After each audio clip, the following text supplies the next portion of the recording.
Northerners, so Oh, okay, because you're above 570? yeah, pretty much, yeah, Okay. yeah, Or the War for Southern Independence, I've also heard it called. yes, Okay. that's true. Whatever you call it, it's an era rich in history and stories and artifacts. Most people really don't think much about the doings in the United States during the Civil War, but money was scarce. Coins were most times hoarded to the extent that substitute coinage came into common use during the Civil War. Now, in 1861, the Confederate States of America only consisted of 7 states, and the original capital was Montgomery, Alabama. Most people don't even really realize that. And six more states would join them to round it out to 13. Now, one of the things that Confederate soldiers would do was to, seize control of things. And the United States Mint in 1861 had 3 branch mints, one in Dahlonega, Georgia, one in Charlotte, North Carolina, and one in New Orleans. Now, the Dahlonega Mint produced an unknown number of $1 gold pieces in 1861, and they were all struck for the Confederate States. Hmm. They're rare in any grade and are virtually unknown for the hobby. These coins look like, and for all intents and purposes, are United States coins. Yeah, I mean they captured the mint with whatever, assuming whatever was in it, and I'm sure they just said, hey, we can make dollar coins, let's do it. Yeah. And that's what they have marked on them. They're regular $1 US gold pieces. The Charlotte Mint struck $5 half eagles the same way as US coins with US dies. And when the US controlled the Charlotte Mint, they struck 5,000 nine they struck 5,992 half eagles. Hmm. Now, the Confederate States of America controlled the Charlotte Mint. They struck 887 $5 half eagles. But but they all look identical, Yeah, you can't tell the difference. except that the Charlotte Mint used the dies even after they rusted, and some coins show evidence of this fact. So they might be a little bit more acceptable as CSA struck pieces, but I really don't know. Huh. Now, the New Orleans Mint was also on a program of their own as they struck half dollars in 1861. And because of mint records, we know that New Orleans produced 30 or 330,000 half dollars for the United States. They produced 1.24 million for the state of Louisiana and 962,633 for the Confederacy. I like how they have the Confederate number all the way down to the coin. Well, But each and every one of them looks basically the same, and they're very difficult to distinguish. but you can distinguish them. You can by die state, but that's not what we're here to talk about. No. No. What we're here to talk about is the coins designed and unique to the Confederate States of America, which basically consisted of a cent and a half-dollar design. It's as far as they got. That's it.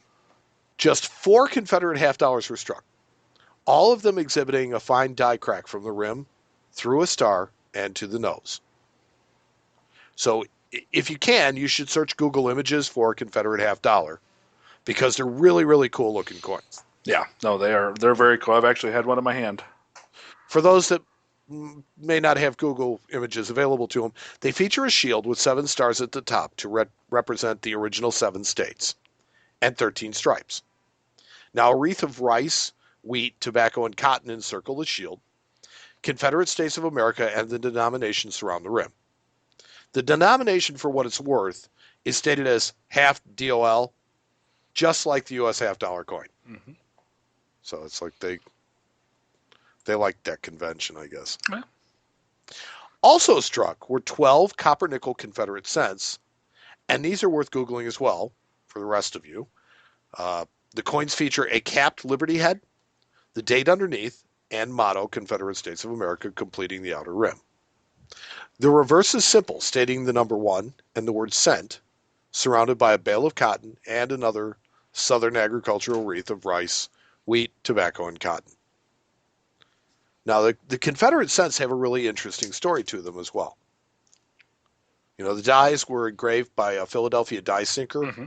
by the name of Robert Lovett, who struck 12 pieces before becoming fearful of committing a crime or an act of treason. They put the fear of God in them. Apparently he did. He hid the coins in the dies until 1873, with the exception of a single cent that he carried as a pocket piece. Now, there are known coins that were struck in gold, silver, and copper, but I'm not entirely sure of their origins. I don't think anybody is. And then I have here on my notes, are those restrikes, Matt? Yeah, they did make quite a few restrikes of the Confederate coinage. You had mentioned Robert Lovett, the die sinker, and his 12 pieces. In 1873, a man named John Hasseltine bought the dies from Lovett and struck a reported 55 pieces in copper. And then he also is reported to have struck some in gold and silver, but none in the original copper nickel. Um, Which, when you think about it, it's like in 1861 when the cents were struck originally, yeah. the U.S. cent was copper nickel. Mm-hmm. And by the time Lovett kind of let the dies loose and, came out with them, there was, well,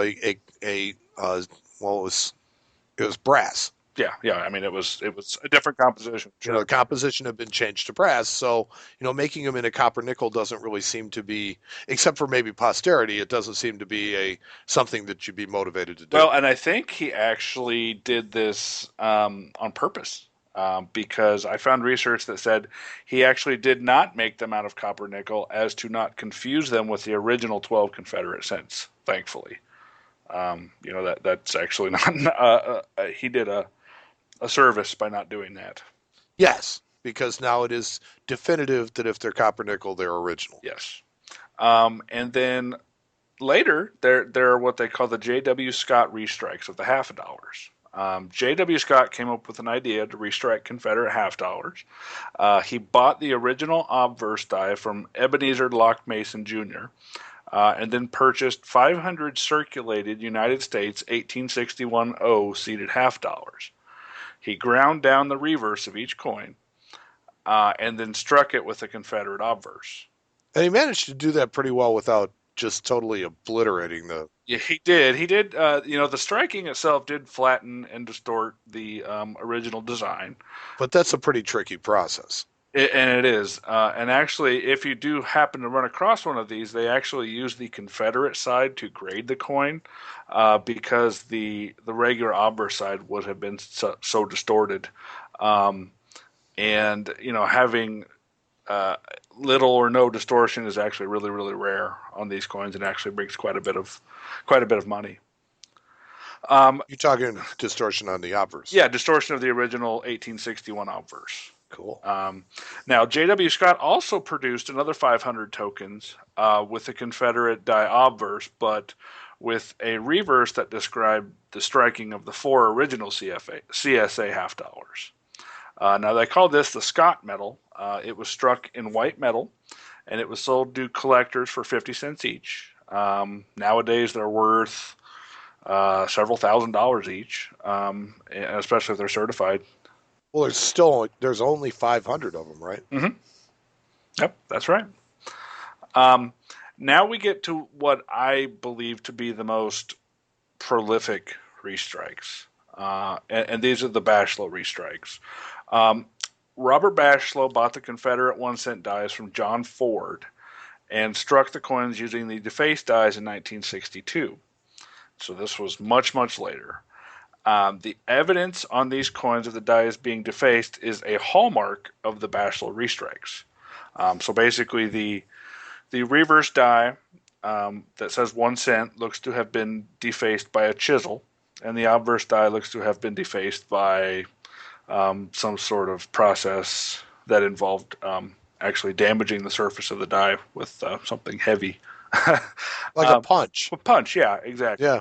I mean, it looks like it's got zits. Yep. And Bashlow struck these coins in several different compositions. They were struck in copper, they were struck in gold, they were struck in nickel silver. There's examples known in aluminum, a red fiber, which is kind of like fiberglass almost, lead, platinum, tin, zinc, and gold even, with that being the rarest, was struck with only three pieces. But there's really less than 50 in all the other kind of strange materials known. So they're definitely rare coins. Well, I've always kind of been, I guess, drawn to the chisel marks on Hmm. it because it almost looks like coin would be if the dies were just disintegrating and splitting apart. I mean, kind of. Well, I guess it's my imagination more than anything else. yeah, Bachelot actually did not use the original dies. He actually created transfer dies from the originals and used those. Um, I believe the originals dies actually still exist and are in the Smithsonian at this particular juncture. It's funny if you look at the Hazeltine restrikes Hmm. and then you look at the Bachelot restrike. I mean, it's just Yeah, night and day it difference. sure is. But you know what? There are definitely a lot of interesting stories that you hear about these. I've heard when I was a kid, I heard that Bachelot destroyed the dies when he was making coins, and that didn't turn out to be correct. Um, that these dies do still exist. Well, yeah, that was, I guess, the predominant story of the beginning of the millennium. I guess was that the coins, or when Bachelot struck them, that he struck so many of them and stressed the dies so much that he literally destroyed them. Yeah. No, that's from my research. I found it wasn't true. Yeah, when he actually made the dies himself and could have just as easily made more. Yeah, yeah. They made transfer dies. So there is a Yeah. lot of controversy. There's a lot of information and misinformation about the facts, both surrounding the capture of the mints, but also the history of the dies, where they kind of bounced around to for all these years. I think that while the restrikes are much more attainable, you can get out and get Bachelor restrikes for $100 or less. The story and the provenance of the original coins is what I personally find much more interesting. But for the Well, average collector, obviously, the restrikes might be the way to go. well, think about this. The original coins, there's four $half, Yeah. and the cents, there's 12 of I them. had a customer halfway considering buying one of the $half not too long ago. So And what would a coin like that go for? I believe the last one that sold went for about 650,000, something along those lines. Wow. Yeah. Yeah, so they're very very expensive. And the other thing about Confederate coinage, there are actually a lot of counterfeits and a lot of strikes that really have nothing to do with the Confederacy. Whereas the restrikes that we're talking about were either struck from original dies or they use the original dies in the process to strike the tokens. There's a lot of stuff out there that you see that looks like it might be Confederate, but really is just fantasy or has nothing to do with the Confederacy. So keep your eyes out for that. Definitely, if you want to get into that Confederate type stuff, you might do just a little bit of research. There, the photographs are easy to find. So that's It my seems, advice. yeah, I like the designs on the Confederate coins. They they seem to come from the same roots as our early coinage. Yeah, You look at it, Liberty Cap, basic design, cotton or a wreath with the agricultural products of the region. The $half, the shield is so much like the Union shield, but with 7 stars. yeah, exactly. You know, I mean, it's neat stuff and very fitting in with the period. It's I think they've really become famous because when you think about how few of them there are Yeah. and how hard it would be to actually collect them. Hmm. So I mean, the number of collectors of these has got to be very Oh, limited. you could do it, but you'd have to, have millions of dollars to Deep pockets, throw around. Yeah. like you. Oh, yeah, right. I wish. This is Ilya Leonov, and you're listening to the Coin Show Radio.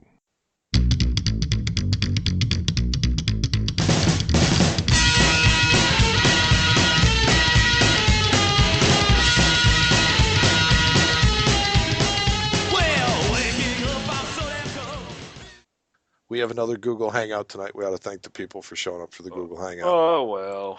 And if the people in the Google Hangout would like, Uh-oh. They can go right now to coinshowradio.com